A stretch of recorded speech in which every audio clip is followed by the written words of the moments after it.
भर खातिर उ तो हमारा धारा गेलो।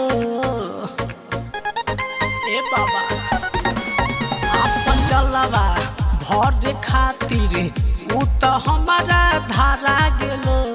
हो बाबा देव घरिया में के बेरा में हमर मौगी हेरा गेलो। हो बाबा देव घरिया में के बेरा में हमर मौगी हेरा गेलो।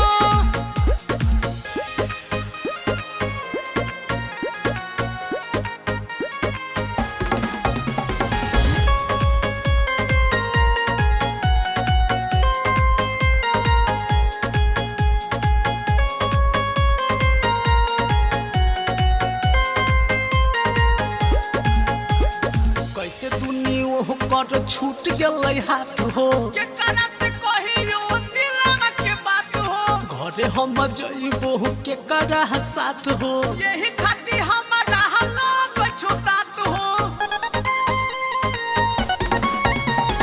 कैसे दुनी ओह कर छूट गलै हाथ हो।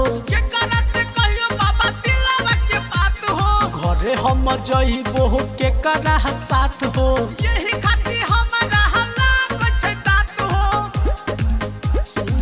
चके अचानक हमर जीवा डेरा गेलो। सुन अचके हाँ अचानक हमर जीवा डेरा गेलो। ओ बाबा देव घरिया में के बेरा में हमर मौगी हेरा गेलो। ओ बाबा देव घरिया में के बेरा में हमर मौगी हेरा गेलो।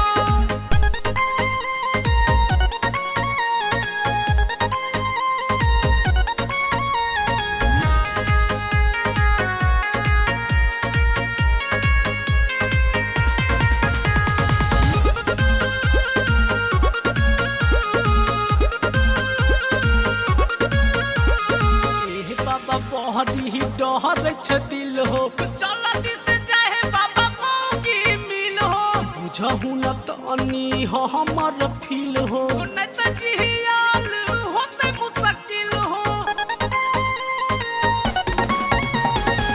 ए बाबा बहरी डहर दिल हो।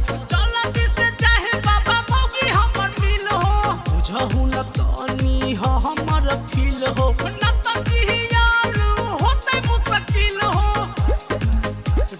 सुन राहुल राज के सुन लागी फेरा गेलै।